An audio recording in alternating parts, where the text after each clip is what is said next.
Hey guys, it's the Line Podcast. We're recording this one February 21st, 2025, the morning after a big night for hockey. We're going to talk about that in a minute. I might cry again. But we're also going to talk a little bit more seriously about the overall state of things, the state of play. How is Canada actually shaping up? And yay, we have some good news. We have good news. We're going to lead with it. A little bit later on, we're going to talk about state of the politics and the state of the Liberal leadership race. There's a lot going on the federal front here. We're going to then pivot to kind of just going around the world, get you caught up on a couple of the big stories we've been watching this week. We're going to go to Israel. We're going to go to Ukraine. We're going to go to Europe. We're especially going to go to the United States. A lot of bad news on that front. But we'll start with the good news in moments right here on the latest episode of the Line Podcast.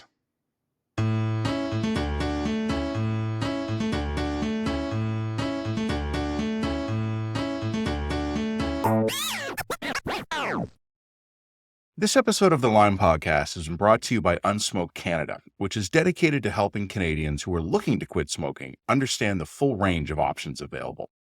Despite decades of government programs and increasing regulations, today, nearly 4 million Canadians still smoke cigarettes. Adult smokers who choose to continue to smoke should be aware that other options exist. While not risk-free, alternatives such as heated tobacco, vaping products, and oral smokeless products provide a potentially less harmful choice.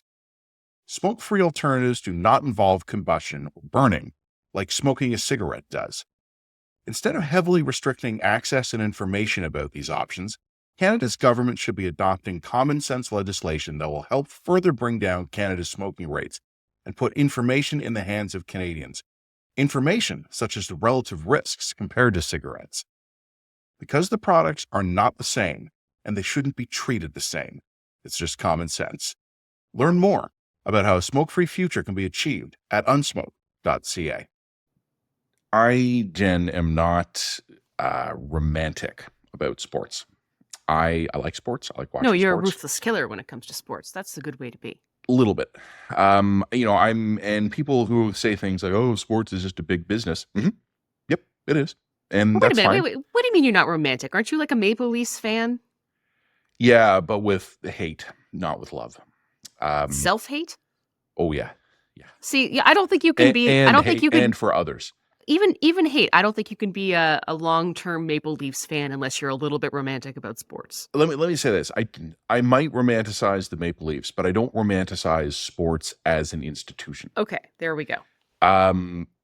However, there are occasionally games that absolutely capture the public mood and the public spirit. And I know you're not really into sports ball.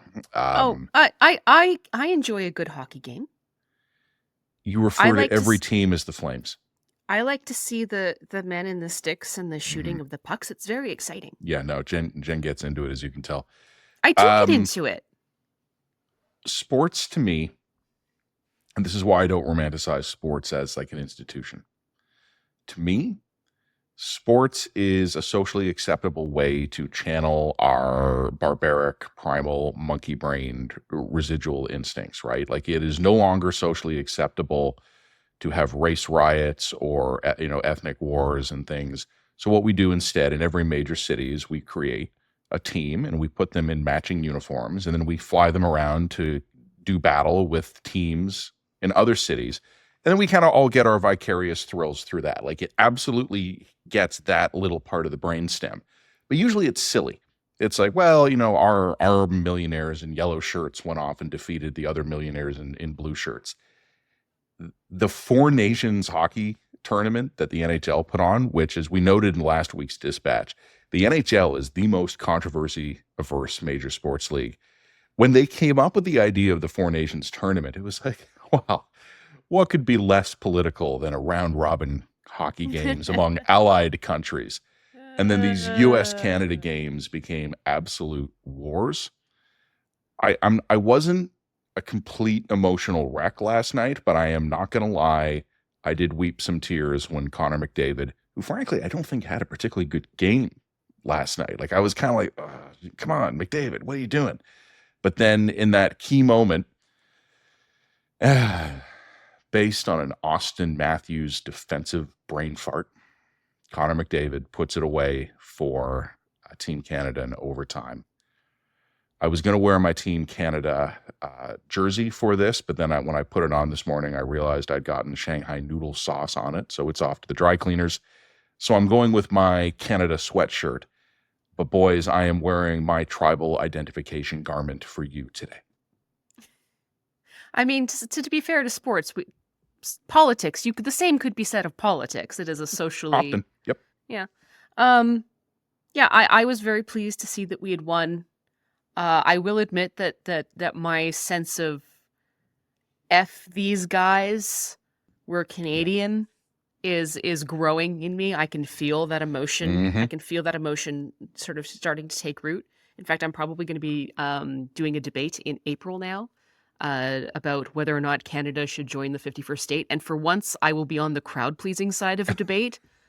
It's going to be a really novel experience for me to be on like the I'm going to have the room this one, and I'm going to be probably arguing for no, we shouldn't, we absolutely shouldn't, and here's why. So I'm formulating my arguments, but I got to be honest, my soul, my inner Canadian soul is starting to emerge. I can feel it, and it's not even just so much. And I ranted about kind of like the faux anti-American Canadian patriotism last week, because there is something kind of inauthentic about it.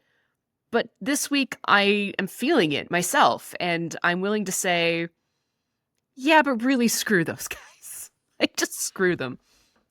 I don't think there's anything shallow anti-American in being angry about comments from the White House intended to destabilize our governance and economy. Like, it's a betrayal. It is a betrayal, and I can acknowledge the issues of Canada and the failings of Canada. And I mean, you and I have both been very strong advocates for Canada picking itself up and doing its part more than it's been doing up until date. I mean, we've had many years of podcasts talking about our issues. Yeah. But honestly, just screw those guys. Screw them. Yep. Like, I think you know. Who do these assholes think they are, really?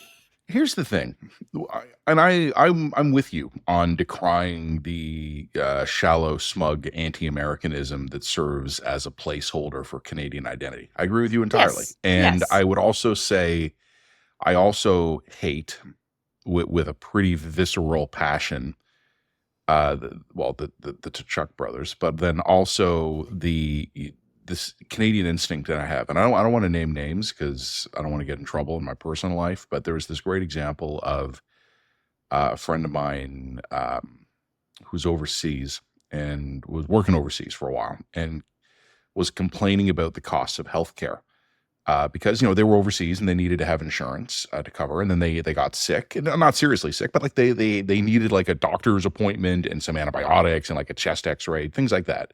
And they were complaining about the cost because they did have health insurance, but it was kind of for catastrophic illnesses. And the deductible was so high that she ended up being out of pocket a bunch of money for kind of routine medical care.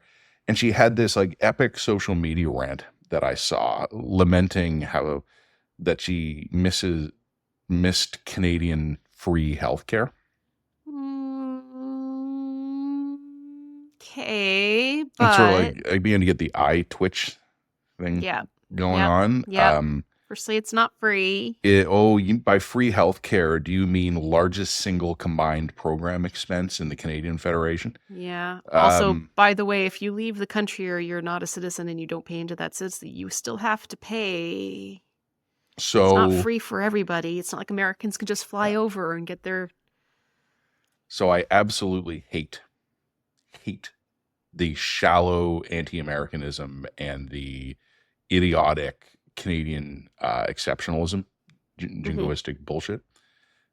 But there is something authentic about the fuck these guys response that's happening now. And to all my American friends out there, and there are many of you, I still love you guys. I don't blame you for the White House, but it's your problem. Fix it. Well, yeah, I mean, we love you as individuals, but collectively you've chosen your own destiny. Yeah. And also F you. Yeah, not you, personal American friend of mine, but collectively as the American people, fuck you, fix your mess. Because your mess is my mess now. You're fucking up my life, go fix your problems. And with believe love. me, and we had lots of messes to fix on our own time, okay? Mhm. Anyway, I don't.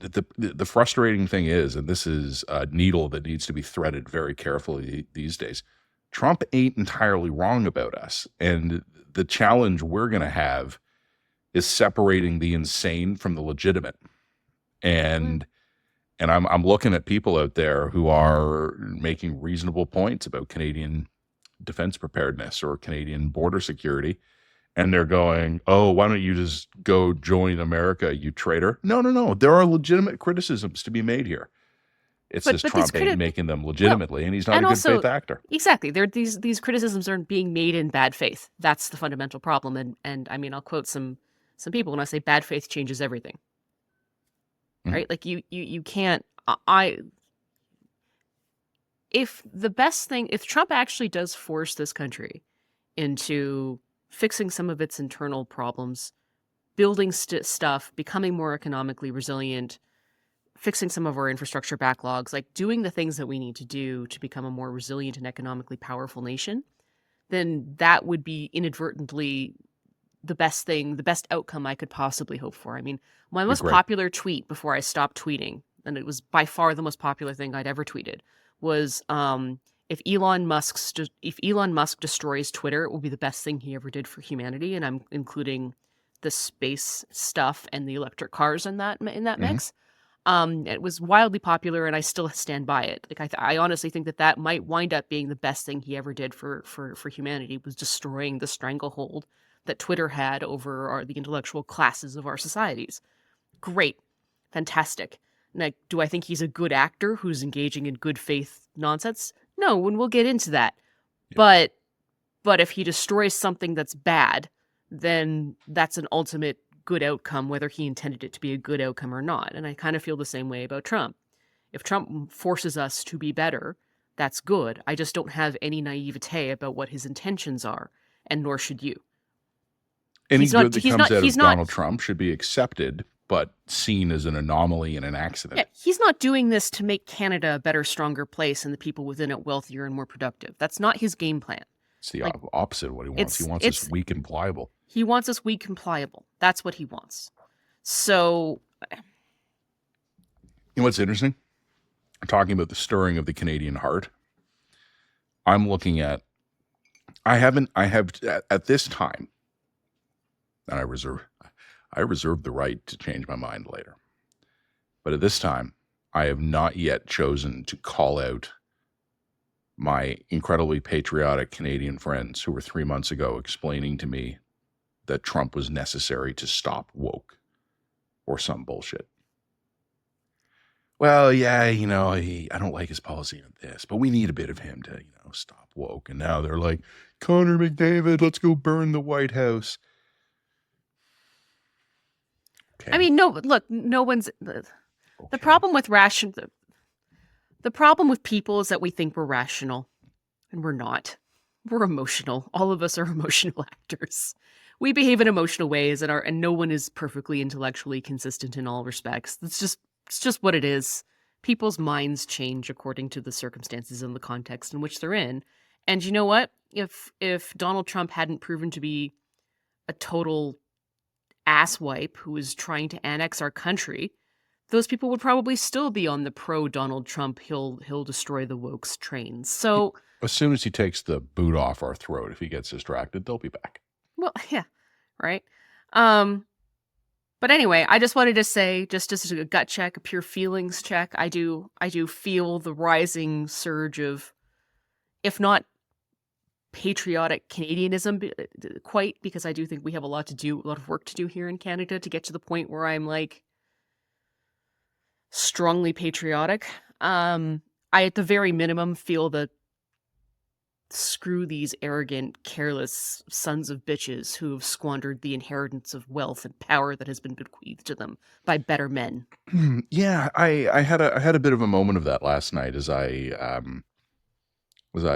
enjoyed the I almost used a blunt term there. I'm going to rephrase that. As I enjoyed the pleasant afterglow, I'll say, of Connor McDavid and that overtime goal. One of the things that occurred to me as a feeling and you know how I feel about feelings. Bitterness and resentment for what has been done to one of the warmest binational relationships in human history, where Canadians and Americans, and I'm not saying this to get we stormed the beaches of Normandy together. I don't even mean that. I don't mean historic ties. I mean current, today, people to people and family ties. 6 months ago, you were our brothers, just so that we're clear. Yeah. Or cousins at a minimum. At a minimum. And now I think that like we were in a bad place. If I was holding a fire extinguisher and you were on fire, I would probably put you out, but I'd think about it. I'd have to kind of do the. I can actually feel the inner collective Canadian Kevin Vickers energy is starting to like emerge. It's what we talked about a month ago. We are inherently a psycho people. It's just buried, and the psycho is coming out a bit. Psycho's starting to come out a bit. It's good. We're polite. We're not nice. There's a difference. And how many of the Geneva Convention war crimes were actually had to be built around? I think like it was like 6 out of 8 of them or something had to be written around Canadian actions in war because not solely, but we let's just say we had a strong contributing factor. Because if you put us nice, polite, uptight people in like a situation where the rules come off and the gloves come off, turns out we're monsters. We're just absolute monsters. So I'm just saying. The one thing I will say for the Canadians is that we were rarely monsters first, but we were very good at being monsters second. There's fascinating stories from the Second World War of like a German SS division that shot some Canadian prisoners and then were genuinely then shocked what the Canadians spent the rest of the war doing to them until the division was forced to surrender. It was as the Canadians like, oh, we're not taking prisoners, huh? Okay. And then the Germans are like, man, they're really leaning into this with gusto. That's it. This is was the Nietzsche who said something to the effect of like the road to chaos winds through the German soul. I think Canadians have a deeply, deeply repressed shadow instinct. Like collectively, we have we're very, very dark. We're very, very morbid. We almost have that kind of Russian sort of sense of humor and sensibility. But then we mask it. We mask it with this really upbeat, high optimism personality kind of facade. We're high-functioning psychopaths. Well, we're high-functioning psychopaths, but you wouldn't know it because we work really, really hard to hide that aspect of ourselves.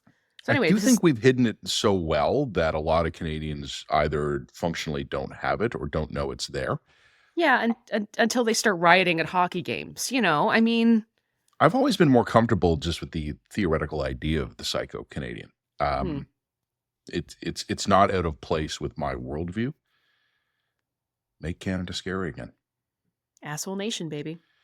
All right, let's talk about some other good news. All right. Non-Connor McDavid related, although, my God, I've probably watched that goal 50 times. And you know what? Honestly, as a Leaf fan here, Mitch Marner gets a lot of shit. I think a lot of it deserved, but what a pretty pass. Like Connor McDavid and Mitch Marner had a fantastic play. If you haven't seen it, go catch it, the replay. So in recent podcasts, it might have been the last podcast, might have been the one before, I don't recall. We came up with the concept of the Ice Bucket Challenge for National Survival. And I published a column about the Ice Bucket Challenge for National Survival last week. And I dared the premiers, or begged, depending which word you want to use there, I demanded, requested, I don't know, that they begin a process of unilateral stripping away of trade barriers and then daring other premiers to do the same. Tim Houston in Nova Scotia has not done exactly what I have requested, but my God, it'll do. It is functionally close enough. So Tim Houston has announced that Nova Scotia will be introducing legislation, and we're going to stay on top of it. We're going to hold his feet to the fire. We're going to make sure this actually passes. I am now personally invested in the Nova Scotia legislature. Yeah. Be warned, Atlantic Canadian friends. I'm watching you. But what he has proposed is that Nova Scotia will unilaterally disarm itself, essentially, in terms of its trade barriers on the category of licensing objects for sale objects that are licensed for sale in another jurisdiction will become legal for sale within Nova Scotia. So you won't have to get approval for your product if it's already approved in another province. Also, full recognition. Obviously, details are coming. Like when there's legislation, I'll look at it. But the way the premier has described it is full recognition for working credentials. So someone who is approved to work in a province will be approved to work in Nova Scotia, with one catch. And it's a great catch. This is like, I'm not saying this is a criticism. It's an approval. It will only be reciprocal with provinces that agree to do it with Nova Scotia. So Nova Scotia will pass this legislation basically saying we will recognize the licensing and the professional accreditation of any province that recognizes ours. And Ontario is in the middle of an election right now, so we're in a caretaker phase. But Doug Ford, the progressive conservative leader, who every poll says is a week away from a massive majority, through a spokesperson, he has said Ontario will match that. So, Yay. Okay, guys, this is, and what's interesting too is like what I had called for in my column was an identification of 5 or 10 regulations that could be harmonized. A couple of our very smart policy wonk friends had written to me and said, yeah, we like the spirit of what you're doing, but there's actually an easier way to do it. Don't change the regulations you have, just honor the other regulations. They said it's just a quicker bureaucratic shortcut to get somewhere else, where instead of having to go through all your own thousands of pages of regulations and amend them, you just basically say, here's our regulations, but we will also recognize these ones. And so that's what Nova Scotia is proposing. I don't care. It doesn't need to be exactly the plan I laid out. Functionally, God damn it, it's close enough. Thank you, Nova Scotia, but I'm watching you now. Yay. Follow through. I'm also going to throw the challenge out there to both British Columbia from the west here, British Columbia and Alberta. That Alberta Health Services scandal is not going away. Would you like to have a good news item that is not about this? May I recommend that you take up the Ice Bucket Challenge and harmonize all of your regulations accordingly. Also, David Eby, we had a great column this week from Rob Shaw in BC about how David Eby had a throne speech that was like, frankly, a little bit bizarrely storm the beaches, the Americans are Nazis. That's great and everything, but would it be nice? Would it be nice maybe also if you did something internally, domestically, that was useful? If you think that the Americans represent some kind of existential Nazi threat, then like harmonizing your regulations is the least that you could do. It's not exactly manning the trenches, now is it? You can handle this, David Eby. You can do this in British Columbia. I'm convinced. I have faith in you. Make it happen. I want to say this with all sincerity. This is why I love the Lines podcast viewers and listeners, and this is why I love our readers, right? Because a bunch of them pointed out to me very quickly that I had the right spirit, but I didn't have the right proposal details down, and they proposed a better way to do it. And I was going to make a note of that in this week's dispatch. I was like, cool, yep, I will put that in the dispatch this week. And I was going to put it above the paywall too, so I could do it with total transparency. But now Nova Scotia's done it for me. So we've got our lead item. A couple of other items, I have been asking people to get in touch with me, explicitly saying, if you see something in your province that actually counts as some kind of change to harden this country within that 30-day window that Jen and I have been measuring, I've been encouraging people, email me. And I've got a couple items. I confess, okay, this is bad. Sorry, I haven't read them yet. What I've just been doing is I've just been forwarding them to myself. And then for the dispatch, I'm going to read through them. But guess what? This week, we're going to have a longer list of things Canada has done to increase its resilience than we did last week. I wish it was even longer, but it's longer than it was, and it's progress. I'm not going to get a better offer today, guys, so I'm going to take it. And one thing that I did say in my column, whoever moved first on this one automatically becomes captain of Team Canada. Now, today, of course, in our hearts, Sidney Crosby is the captain of Team Canada, and Connor McDavid is as well. Connor McDavid. But in terms of the political Team Canada, Premier Houston, if you follow through on this, if you actually follow through on this, I'm going to fly to Nova Scotia. I'm going to figure out someone in your office. I'm going to call in some favors, and I will present you with a plaque.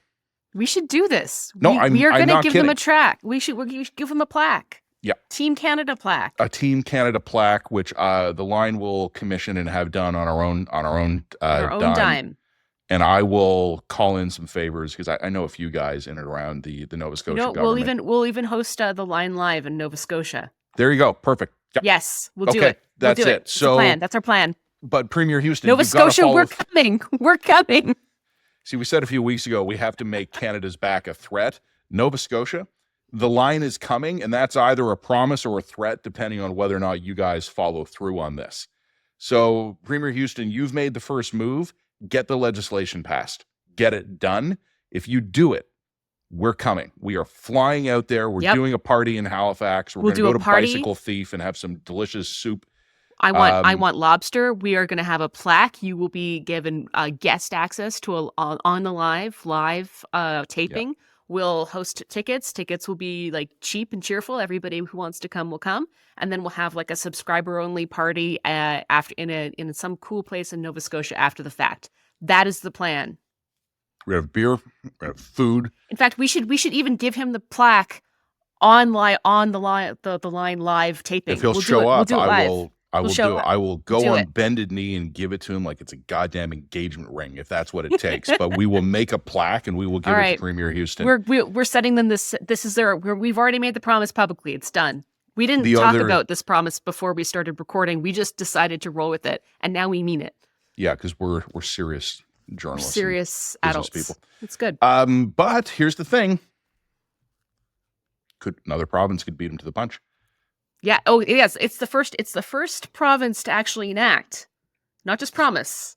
First province that does this. We are going to go to the capital, throw a party, and present the premier with a plaque. Yep. Nova Scotia. It could be you, but he's gotta put the regulation through the thing. It will be awkward if it ends up being Ford, but you know what? I'll give Doug a plaque. I'll give Doug a plaque. I know. I'll do it. That would be good. I'll take that one for the team. I'll be there, but maybe you hand the plaque over. I'll hand the plaque over. I won't do it on one knee. That would be weird. No. Yeah, but I mean, okay. I mean, we'll talk about it off air. But no, I mean, look, if we can actually get rolling on this one, this is kind of one of the things Jen and I have been saying. Most of what we should be doing to respond to Trump are things we should be doing anyway. Yeah. Like, there might well be some very specific things we have to do in the very specific context of Donald Trump and 51st state annexation talk. But most of the things that we should be doing are long overdue. On this week's episode of On the Line, when I was speaking with Daniel Dubois about his Build Canada initiative, again, a lot of this stuff, the urgency, the impetus behind it is what's coming out of Washington. But they're good ideas on their own merits. And if it takes an emergency to get this country to do something it should have done 100 years ago, that's really stupid and we should be embarrassed. But I'll take it and I'll make a plaque. Yep, we'll do it. I want to put a pin in there because we've got Liberal leadership numbers to talk about, and we also want to talk about just what's happening globally. There's a lot. Yeah. And we're already like half an hour into this. So I think we should put a pin in that right there. Say, go check us out, www.readtheline.ca. If you are a reader, you will have lots of content that you will enjoy reading there. If not, whatever platform you're listening to us on, like and subscribe. It means a lot to our algorithm, and it helps us to reach new people.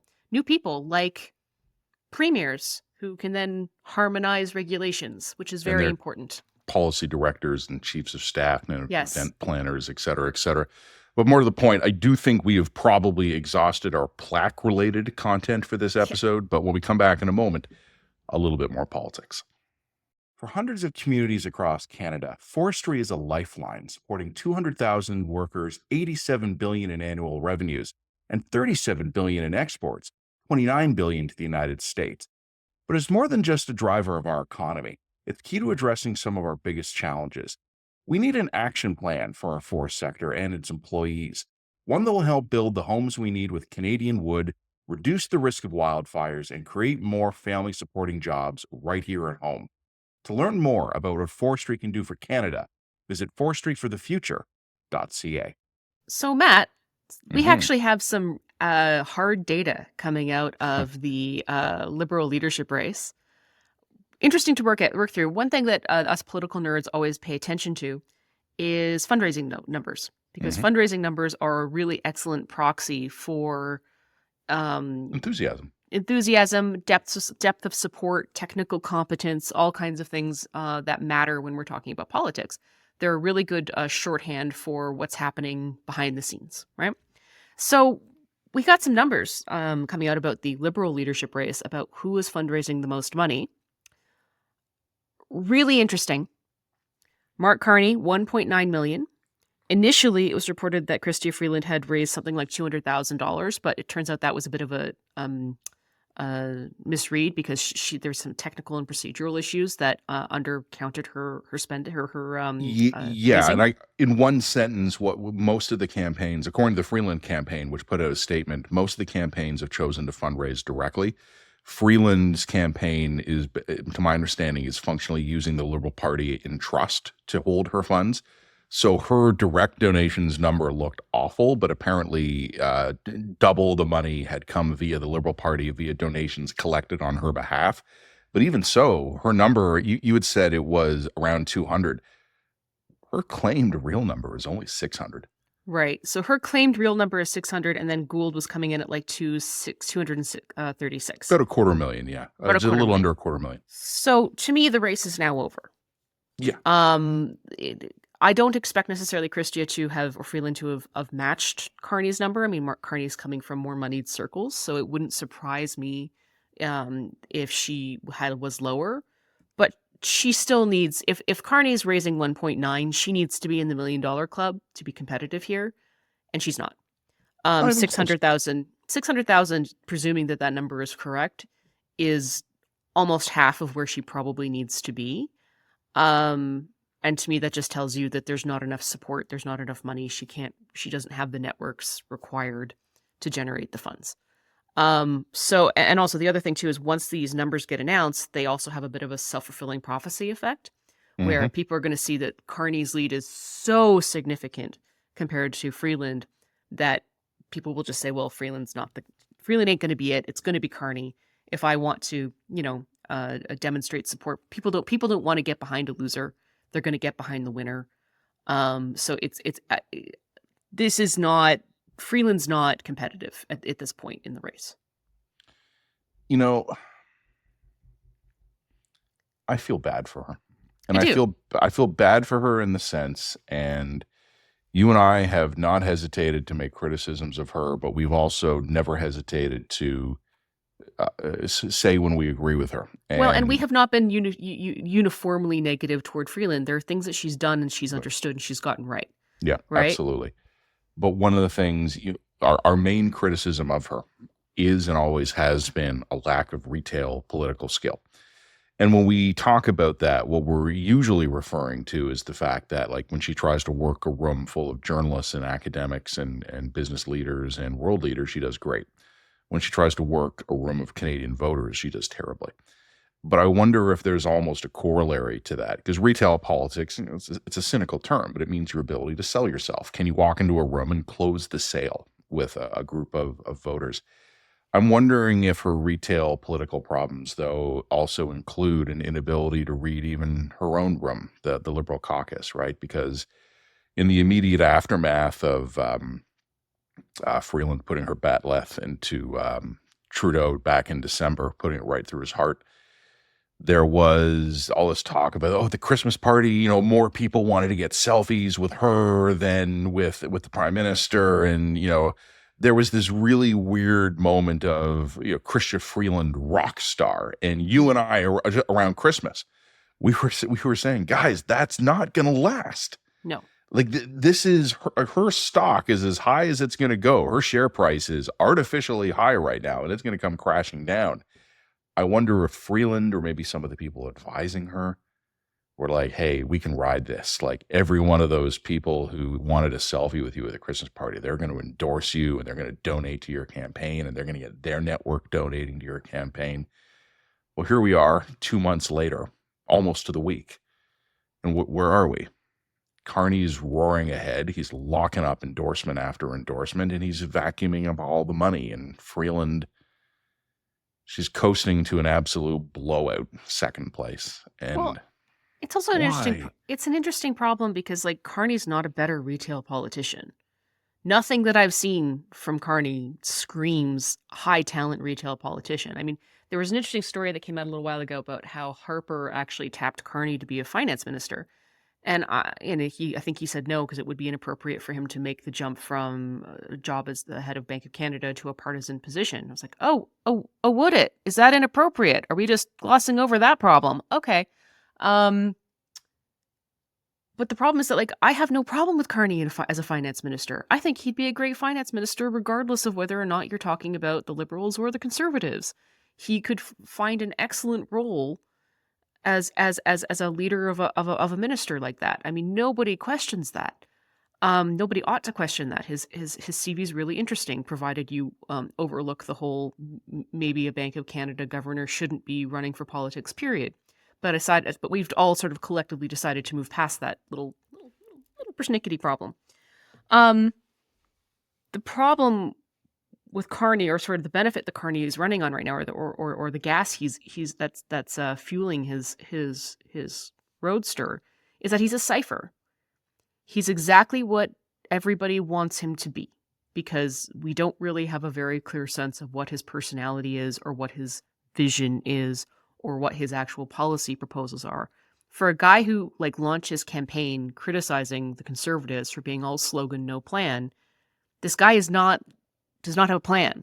There is no plan. He hasn't knocked my socks off. Yeah. Yeah. He hasn't, for a guy who's been sort of in and out on running for prime minister.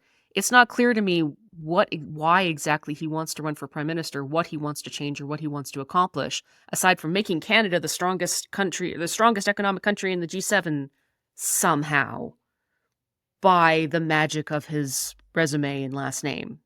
Like, it's not clear to me that this guy actually wants to run to do anything or change anything. It's not clear to me that he's running because he has a vision for the country. It seems to me like he's a guy who's running because he thinks prime minister is a great way to pad out an amazing CV. That's the impression he gives to me. But that's, if you are a liberal, and I've said this before on the podcast and elsewhere, is that I think that Canadians in their dark shadow hearts are technocrats, not Democrats. We actually fundamentally psycho-technocrats, not Democrats. We actually kind of do like the idea, or some of us, and particularly liberal voters, really do like the idea of just handing over the reins of powers to people who know better than us. Dear leader. Yeah. They got a dear leader complex. There's a dear leader complex, but also but the civil servants know better than we do. But the experts know better than we do. I trust the science. They know more than me. They're smarter than me. And so I want to hand this over to the people who know better than me. Right? And like I understand that, but that's a deeply technocratic, not a democratic impulse. And I think that Carney appeals to that. He's a perfect cipher. Like he's a perfect technocrat's leader. And actually, truth be told, I think that if we were in a different moment in Canadian history, he'd probably be a very good prime minister because he appeals to those instincts. He could just be the boring, credible, capable Canadian leader, buttressed and flanked by lots of political and policy talent. And he could be a wonderful, excellent sort of caretaker type of prime minister in another moment in time. I would actually have no issue with that. The problem is we're not in that moment of time.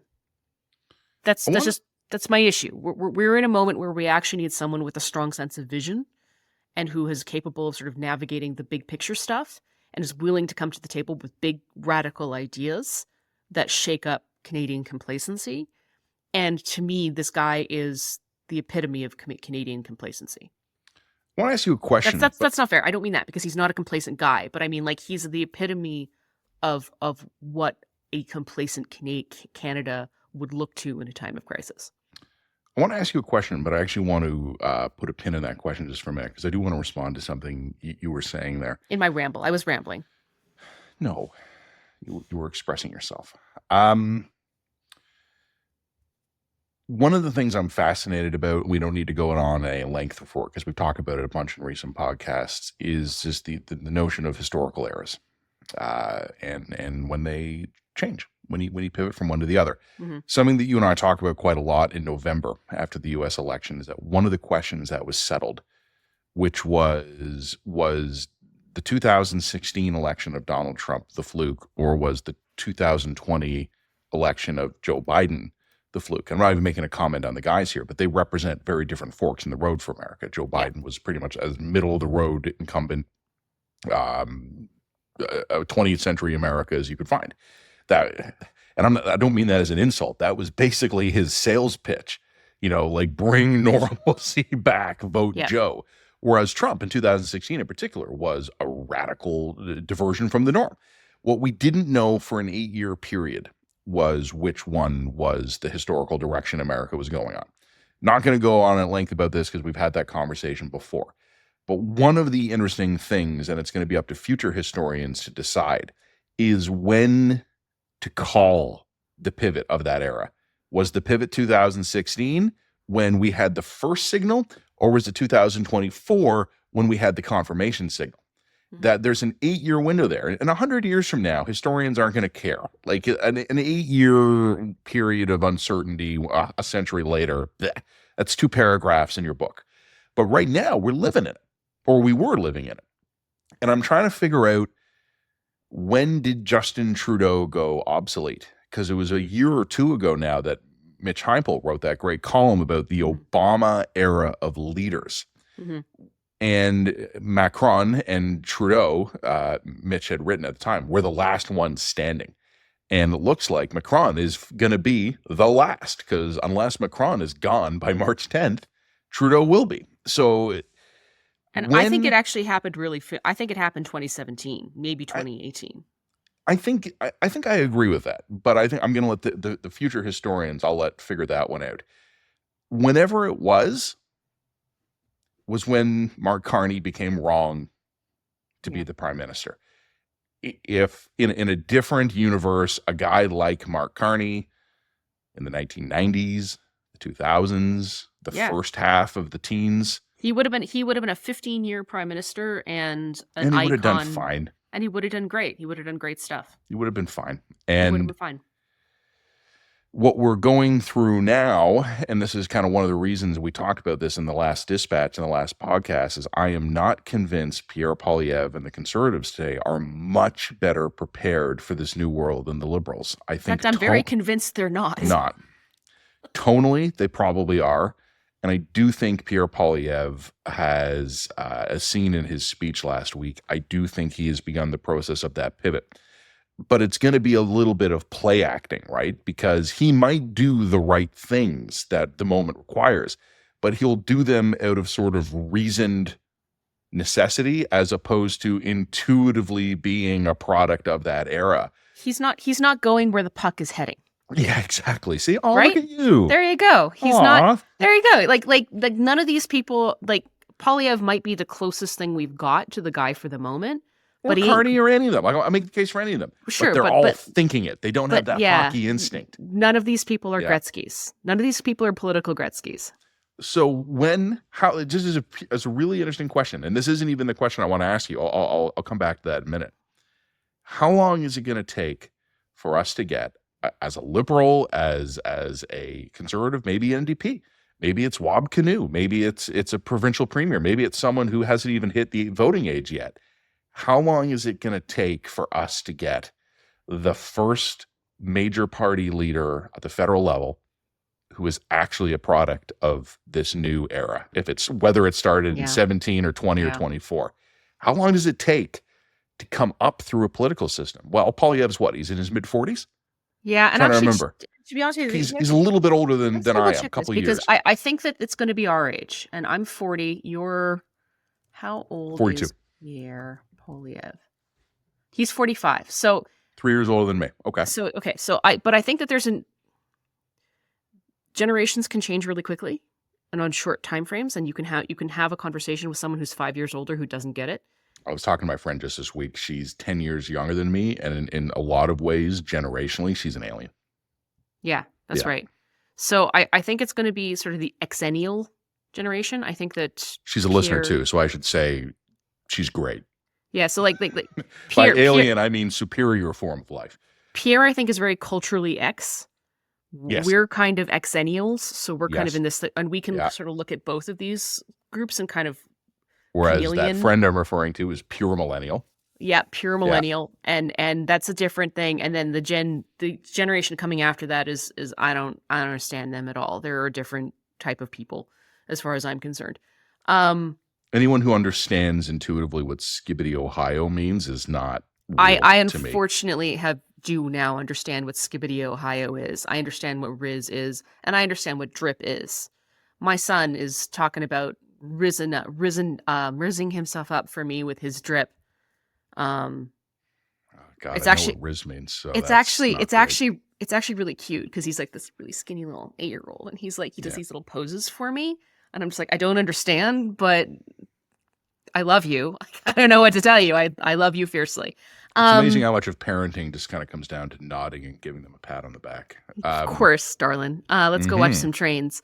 But someone's anyway. gonna clip that and turn it into their ringtone. Exactly. Maybe my son. But anyway, so how long will it take for the first Canadian political leader to come up who's actually native to this political era? I said I think that Pierre is almost 5 years too old. I think that it's going to be like someone who's between the ages of like 35 and 40 right now, and that age group. But so I'm just thinking aloud here, and I don't want this taken as an endorsement, but that could mean 10 to 15 years. But but I'm also thinking like who would be liberals and conservatives. So I was thinking Melissa Lantzman, but she's only a year younger than me. We went to high school together. So she's a grade behind me. So she's 41. Uh-huh. So who's a prominent conservative that's like 5 years younger than her? Dancho, maybe? How old's Karina Gould? Like, could she, I mean, it's probably not her, but could she in a different context be a liberal, 10 years from now, is she a liberal leader who's... And it's important because we're the generation sort of, I think younger than me is the generation that has no living memory or very little living memory of the 90s. And so therefore wasn't inculcated into the 90s complacency. Like, well, but okay, so think about it. I graduated high school in 2002. I graduated university in 2006. And then 2008 happened when I was a young adult. So I have no memory of good times. Like I have some vague memory of like the tail end of the good times in the early 2000s, but I mean, I came of age and it was September 11th, and that's been my experience of adulthood. Started September 11th and kept going from there. So like the good times don't register with me. The idea that the Canadian peacekeeper 90s nostalgia vibe doesn't resonate with me because I have no living memory of that. I was a child at that point. I was not tuned in. So the basically 80s what we're apparently talking about were here, also great, but I also can't remember them, right? Well, I remember them a little bit. They were pretty good. They were pretty good.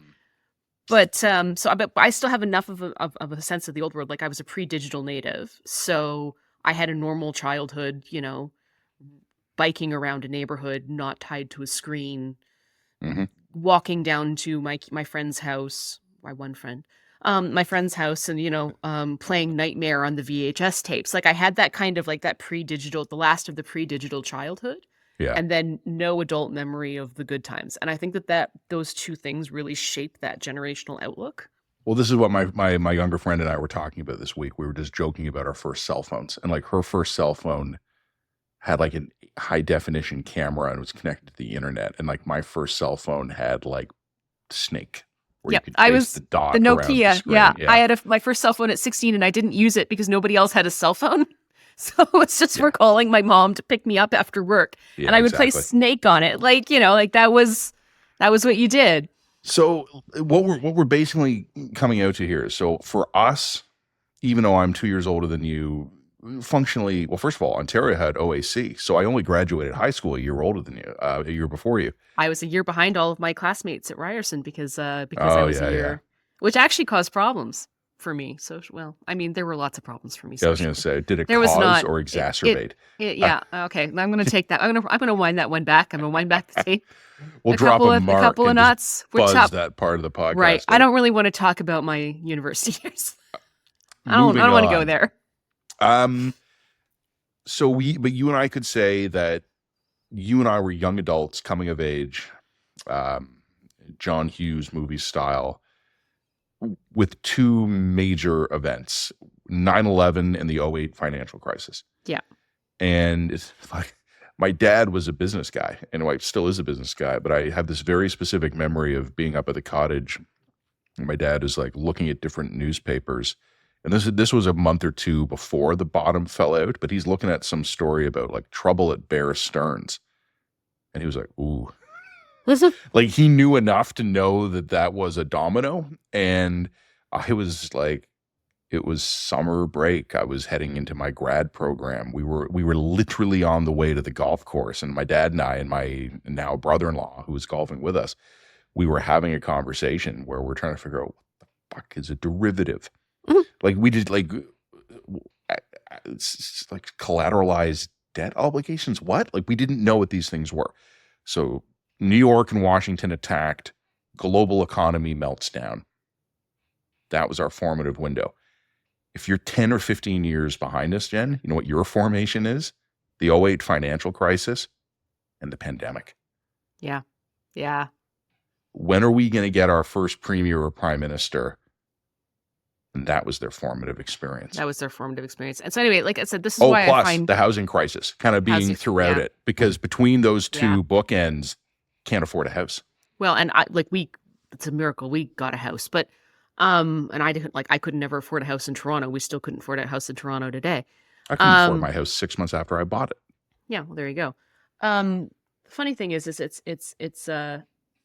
is also why I think a lot of the liberal stuff never really resonated with me, and it's because it felt like they're speaking to an older cultural era that I was not a part of. Look at their vote demo.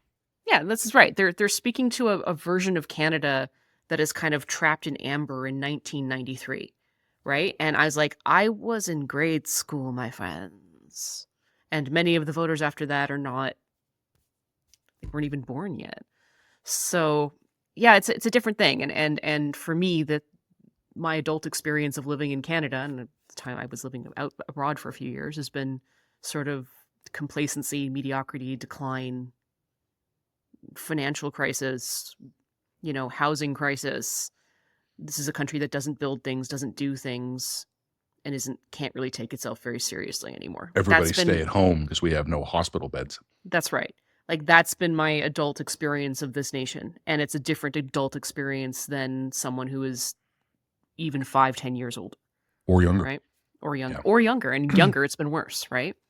So I want to ask you the question that I pinned a minute ago, and it's not a big one. We don't have to spend a ton of time on it. You were talking about Carney being a former bank governor and then moving on to a political career, and you had picked up on the comment, and I saw it too, where he had told Stephen Harper and apparently Jim Flaherty a number of years ago that he didn't want to be finance minister because it would be inappropriate to make that jump. I want to ask you a question, and I don't have an opinion on it. I'm just curious what yours is. Is there a cooling off period, or a central bank governor in the world, according to Jen Gerson, can never jump to politics, can immediately jump to politics, or can jump to politics after a cooling off period? Is there a historical precedent we can point to in Canada or Britain?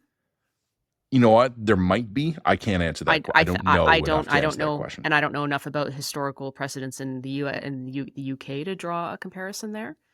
Look, I mean, clearly the Liberal Party doesn't give a shit, and its voters are not going to give a shit. Do I think it's a problem? Yeah, I think it's a problem. I think when remember 2 years ago when Pierre Poilievre was quote unquote undermining the independence of the Bank of Canada when he was complaining about inflation, we should fire a guy. Which, by the way, he wasn't the first prime minister to do that. Chrétien did the same, or the first potential prime minister to threaten to fire a guy. Chrétien also did it for the same kinds of reasons. So it's not unprecedented to do that. But I mean, if you want to maintain the actual political independence of this position, then these positions have to remain absolutely morally and politically neutral. There can never be any question that the guy running the head of your Bank of Canada is actually eyeing up the next job. Mm-hmm. So yeah, it's a problem. I think it's a really significant problem that everyone's going to choose to overlook because they want to see Mark Carney as a savior. And I, you know what? And I'm okay. Like, I'm actually fine with us establishing. Or how about, can I still say, if you're going to make Mark Carney your prime minister, then you can't criticize Pierre Poilievre for wanting to fire the Bank of Canada head in a high inflation era. It would be yeah, okay. Then that's fine as far as I'm concerned. To me, I would be interested in the issue of who, or no, not who, what jobs should render one permanently off limits from political life. And we have had MPs and ministers who have been high-ranking soldiers, and I have mixed feelings on that. You know, I have mixed feelings about journalists doing this. Yeah. We've talked about that before. We've had controversies in this country in recent years about retired Supreme Court justices. What is their optimal post-career? Like, can I point out that, like, this is like the same liberals who lost their minds because Sabrina Mado, a National Post columnist, decided to run for a nomination and failed. They lost their minds over that, but they think there's no problem with Carney doing this.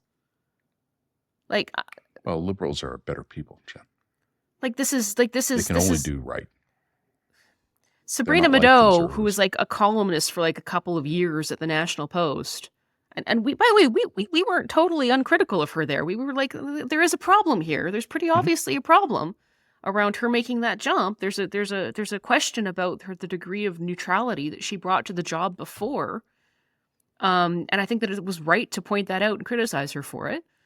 Just as it's right to point out when all journalists do this, but journalists are working at a much lower level in civic society than Mark Carney ever was. We're punished, you know, like nothing that Sabrina Mado wrote mattered more than what Mark Carney did in his last day as Bank of Canada governor. Like, that is a much different tier of power, right? So if there's a problem when journalists do it, if there's a problem when like certain military officers do it, if we can acknowledge that there's a conflict here, it's very obviously a problem when someone at the level of society that Mark Carney was at does it. Of course it's a problem. Of course nobody gives a shit. Like, I get that nobody cares, but me on principle, because it's you know what?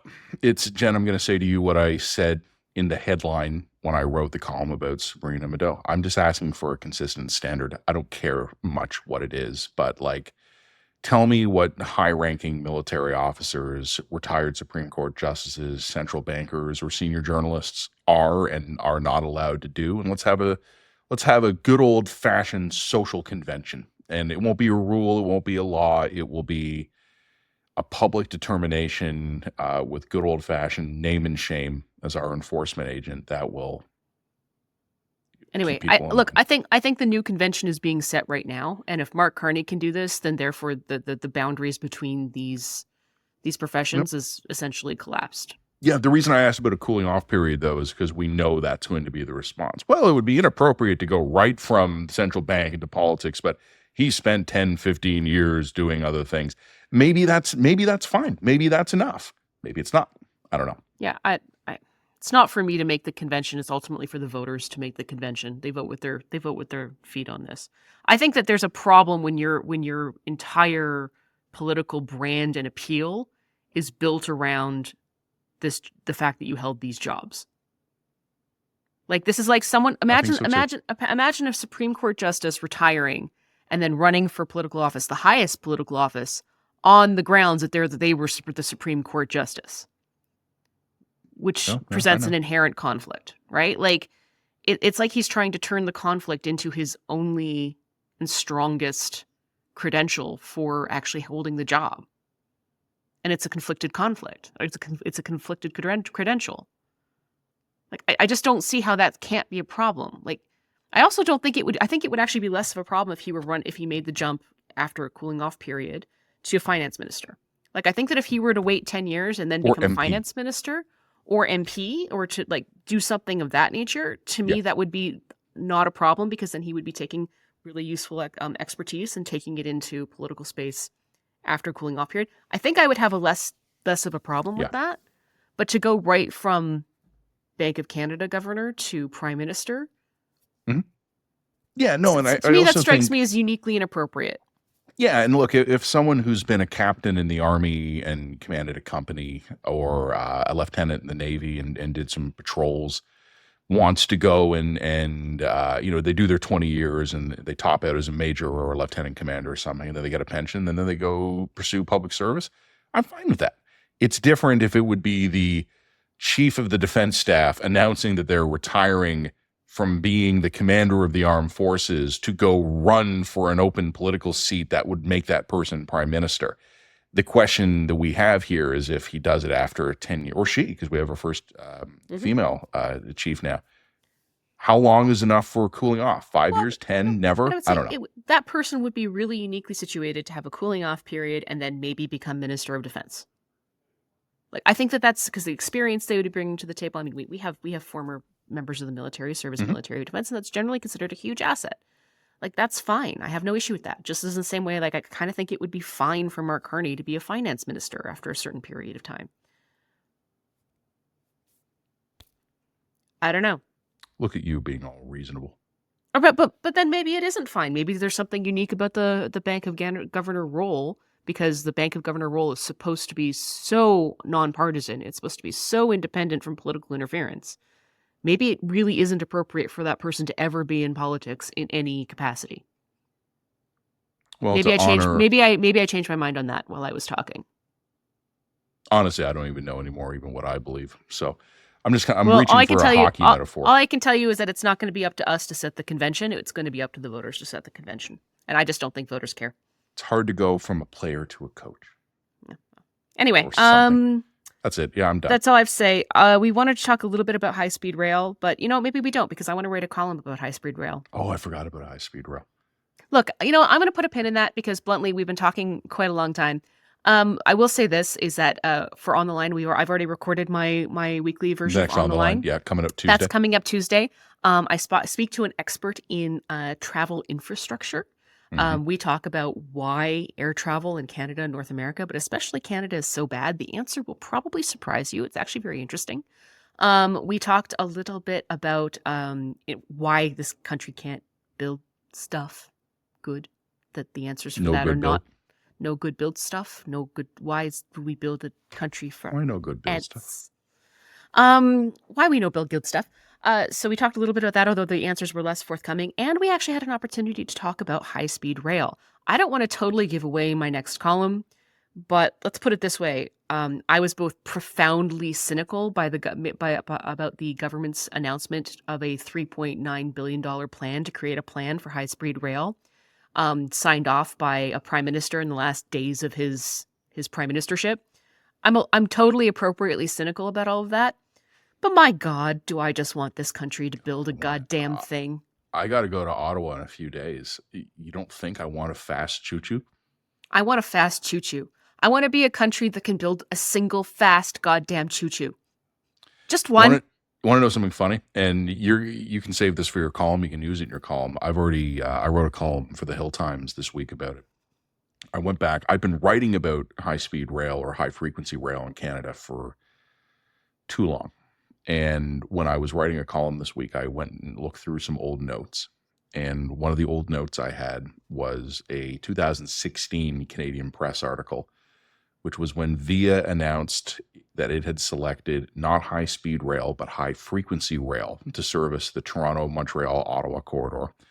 And that for $4 billion, it was a shovel-ready project that would be operational in 3 years. And that there was a quote from the then chair of VIA Rail saying that we will have this corridor up and running by 2019. 6 years later, we are announcing a 5-year study. Okay. Cool. Yeah. Like and subscribe. Check us out, www.readtheline.ca. I think that's all we have to say today. We were going to talk a little bit more about the state of the world.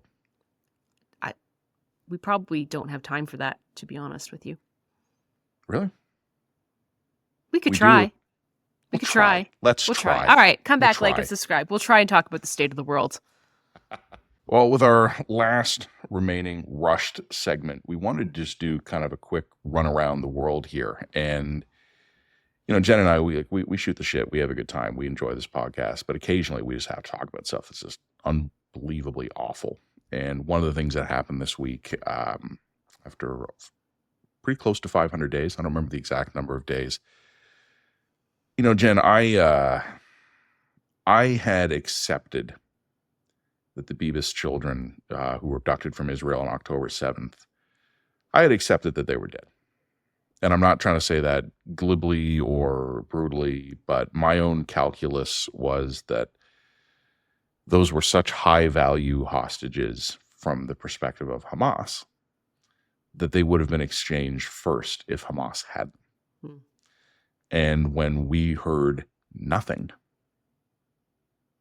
I drew a conclusion. And this week, Hamas, in an absolutely despicable ceremony, returned the bodies of the Beavis children and purportedly their mother to Israel, plus an elderly hostage as well. And the Israeli forensic examiners examined the remains and made some announcements. One of them was that they have confirmed the identity of the Beavis children, that was their remains.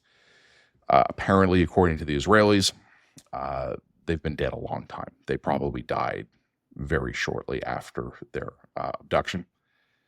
They were not killed, according to the Israelis, in an airstrike. They believe they were murdered in captivity, and then their bodies may have then been tampered with to make it look like they were killed in an airstrike.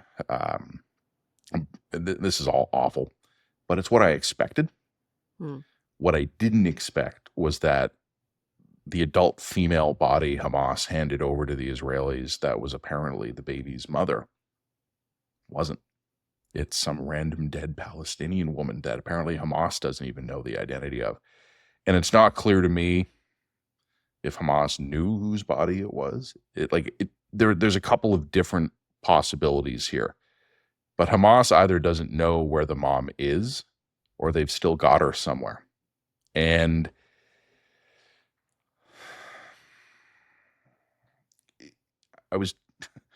shouldn't laugh. Sorry, humor is my emotional coping mechanism.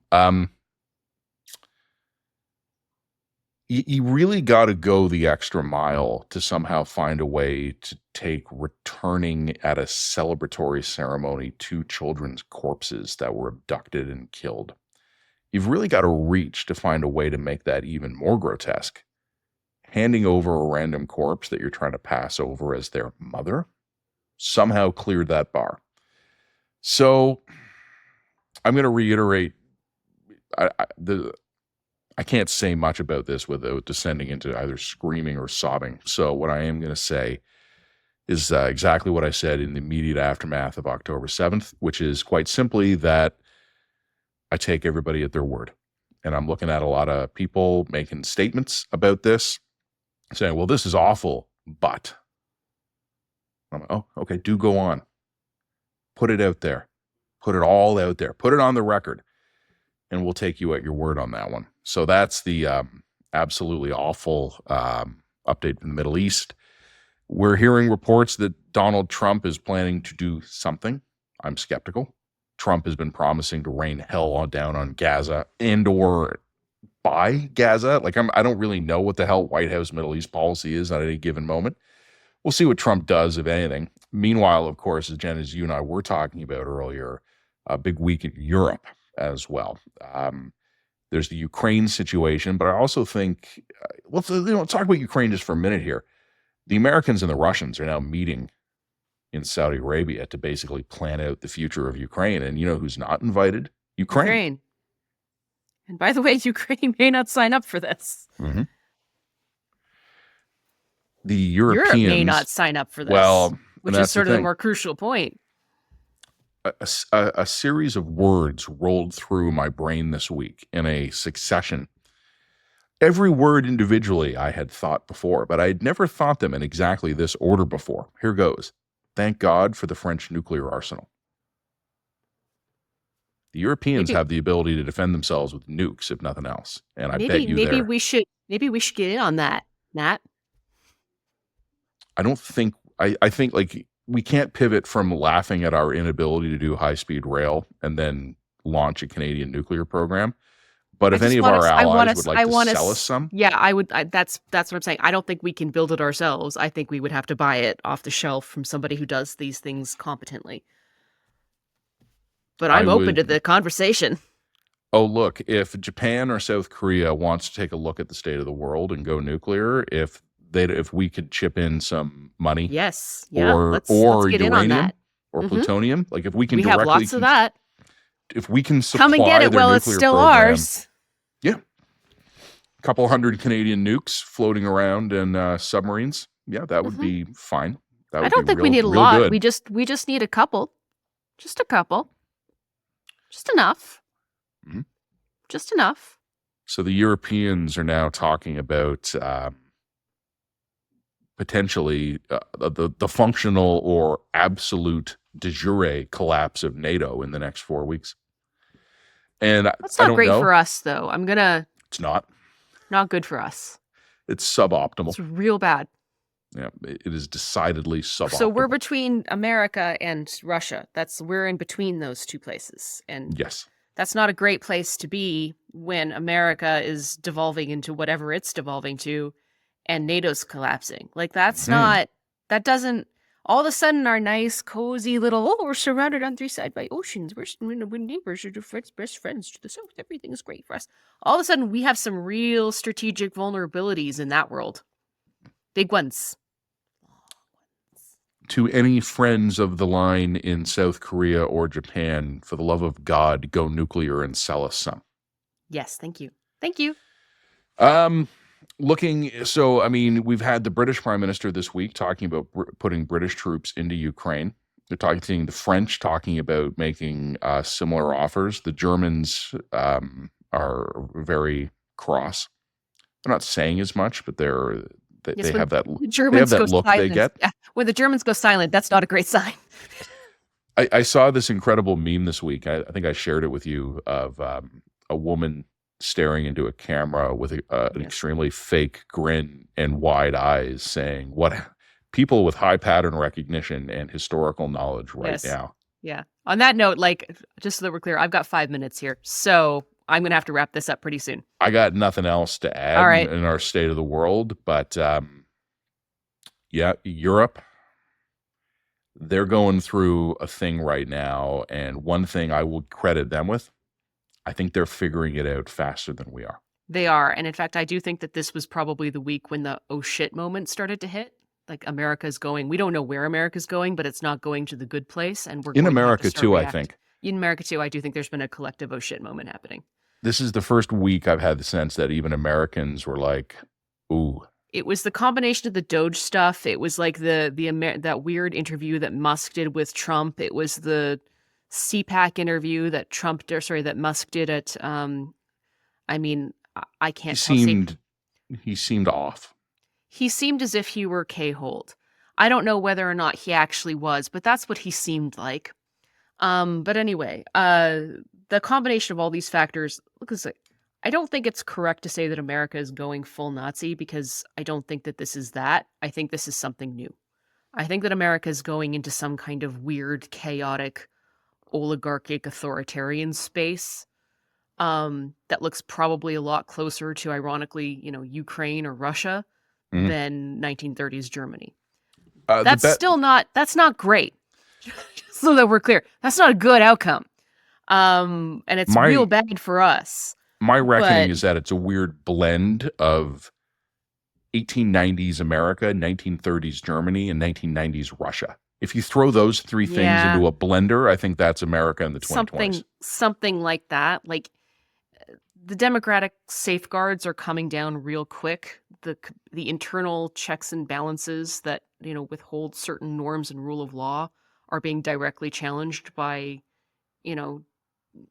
genius autists like Elon Musk, who seems to think that a check and balance is somehow anti-democratic. You have, that Trump tweet, "He who saves his country breaks no law." That's a pretty debatable position. I have some issues, and also you have the government rapidly rolling through the law and order mechanisms that would be able to restrain rampant corruption and self-dealing. these things together, one of these things is a lot like that. But like, do I think that we're going to see Nazi brown shirts in concentration camps? At this trajectory, probably not. It's going to be something different than that, but not good. But not good. It's not going to the good place. Or bomb is probably a closer analogy here. We're only a couple of degrees off from some really weird stuff, though. So we'll see what. Yeah, I think right now the balance of probabilities is not 1930s Germany, but there will be parts of it that seem familiar. I think that that's probably right, but it's going to be its own new thing. And also remember that America is so big and it's so chaotic, and there are so many interests at play that it's really hard to move the country in that kind of a direction forever without significant pushback. So I think that there are interests now starting to move in opposition to those trends. So I don't, I have a lot of faith in the American people to see sense. I have a lot of faith in the American people. Like there's a strong civic society there. There's a strong sort of a high degree of sort of chaotic energy that I think motivated self-interest that I think it makes it really, really hard to devolve into the darkest fantasy of itself. But we're in for some real chaotic years here, and that concerns me. And that's a key point. Years. Yeah, Jen, I know you got to go, but I'll just end with this.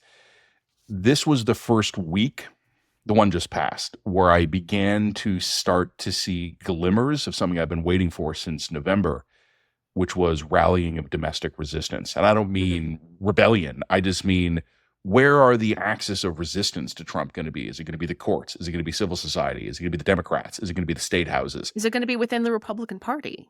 I haven't seen any of that. And maybe I don't know, maybe I'm delusional, but this week for the first time, I thought I started to see bits of it. So, well, and I would just say even within the MAGA land, right? Like, it is not one unified, cohesive thing.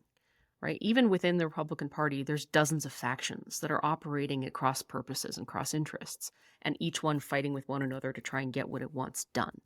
Right? Yeah. So like it's not the giant unified conspiracy that I think a lot of people imagine it would be, and that's a good thing. But it's also not good. It's not heading in the right. It's not heading in the right track from my perspective, and that's concerning. Could be better. Readtheline.ca. Please like and subscribe. Remember, Tuesday mornings, you'll get your fresh episode of On the Line. Jen's already recorded it. Sounds like a great one. Always a pleasure, guys, to do these episodes with you. Many thanks, as always, for tuning in. We will talk with you soon. God help us all. Check us out at readtheline.ca. Have a great weekend.